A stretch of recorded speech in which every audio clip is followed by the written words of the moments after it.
Hey, welcome back, part number 10 of my SU-33 build. So, did a lot of painting in the camo last week. This time we're going to finish the painting off. So we're going to take care of some small little panels, detail painting, and also that big like metallic metal part at the back where the engines are. So let's go ahead and get started.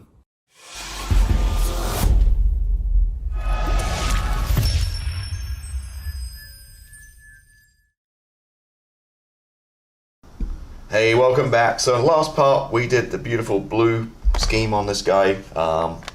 Really like the colors, turned out really good. Now you can see here I did a bunch of masking and we'll come back and do some more detail work. So back here we've got some metal work going on. We got the odd bit of white trim going on now and again, and we got the gun panel paint here too. So I use the Tamiya curve tape quite a lot. I really like this stuff. It's really good for masking canopies and stuff too, but a lot of people don't like it for some reason. I'm not sure why. You can't do real tight bends with it, but I think it works pretty good. So I mean, use some of this, use the old, can't beat the old Tamiya 6 and 10 mil tape. Works awesome every time. So I use that, and then from my local hardware store, Home Depot, like $2 for a big roll of just painters, cheap as I can find, masking tape just for kind of backfilling it. I don't use this for edges, as you can see here. I used the the yellow or the white tape, and then just backfill it for overspray. So when I spray it, I'm not gonna get crap all over the rest of it. Cheap and cheerful, you can rip it into pieces or whatever, and then it's pretty sticky, so I always just de-tack it like on my hand a few times, or my trouser leg, or whatever, just or against the bench. Just take that stickiness off it, because you don't want to rip all the paint away, and I'm worried it might do that. So it's really just, again, this is just for backfilling and filling in gaps for overspray, that kind of stuff. So we masked it off. So we're going to paint white on these panels on each wing, and this front section, this panel right here, these two panels right here, gets white, both upper and lower. And there's a white one down here somewhere too, but I need to paint this first, and we'll come back and mask that and do it later.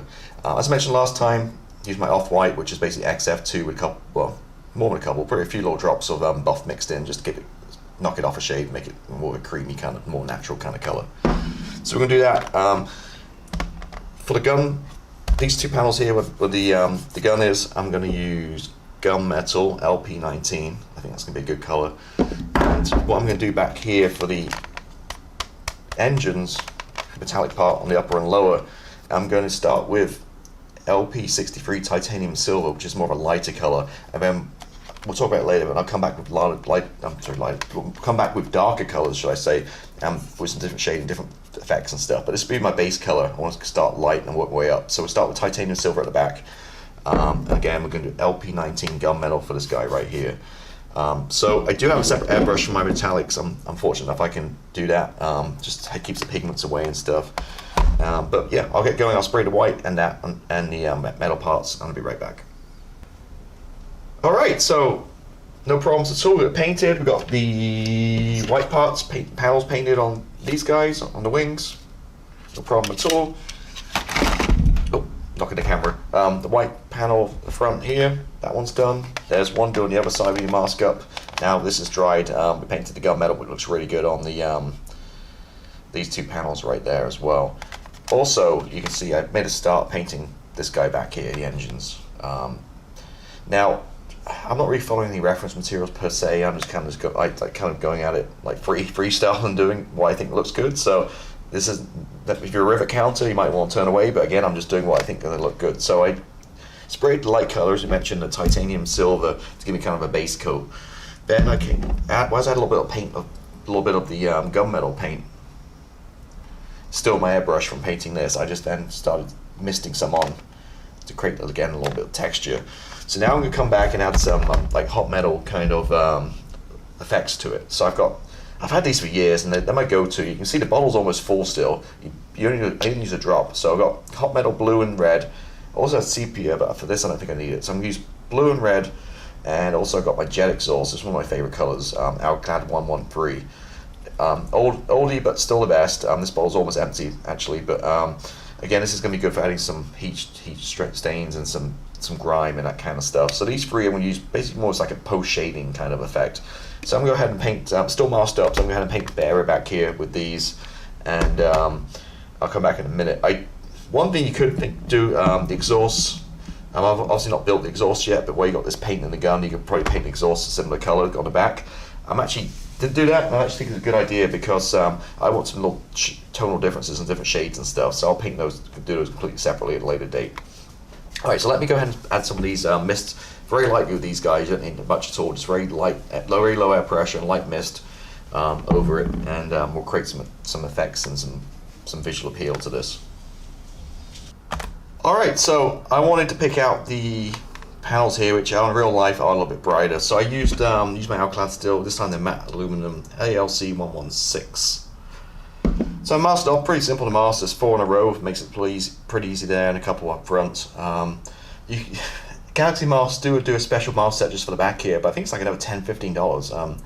Seems like a lot of money for what it is, but like I said, I just mastered it with some Tamiya tape. Did leave this on a little bit longer than I hoped for, but hopefully it's going to be okay underneath. Let's peel it off and see, I guess.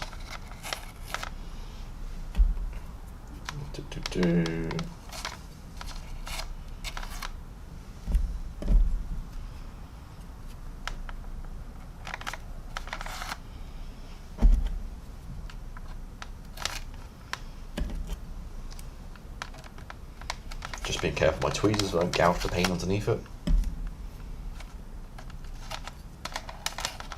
So a lot of masking on this aircraft for sure, but I think it looks good in the end. Okay, so that side's done, and you see it kind of picked out a little bit. Cool. So I'm gonna go ahead and take off the mask on the other side as well, and I think I'm pretty happy how it looks overall. I think some tonal differences in how you see it on the camera, but it definitely looks pretty cool. So I'm going to go ahead and take all this masking tape off as well, and I'll be right back. Alright, so took tape off and we're pretty much done. When I took tape off, I did rip off the flaps, had to super glue it back on. I have ripped off quite a few little pieces on this, but managed to glue it back on. So what I did back here was I looked at the reference pictures and a lot more bluey back here, so I came back with a lot more blue, the Alclad hot metal blue in the back, and also some jet exhaust again, just to kind of mist over the panels to make them a little bit more blended in, less kind of bright in your face. But I'm not really sure in this light if you can see kind of bluiness on it. I think you can. So again, much more bluey, and there's the underside right there, and looking really cool. So yeah, I think light's at the end of the tunnel with this one now. I mean, done a lot of work. So all's left for me now with this one is I'm going to give it a clear coat just to seal it all in before we add the decals. Two reasons why I do it. I say it every time. I just get on better when it's with an LP9 coat down. The decals just work a lot better. And secondly, just protects your paintwork from scratches and chips and stuff, especially if there's no gear on it. So if you nudge it around and stuff, chip paint off, it's going to make it protect that a little bit better.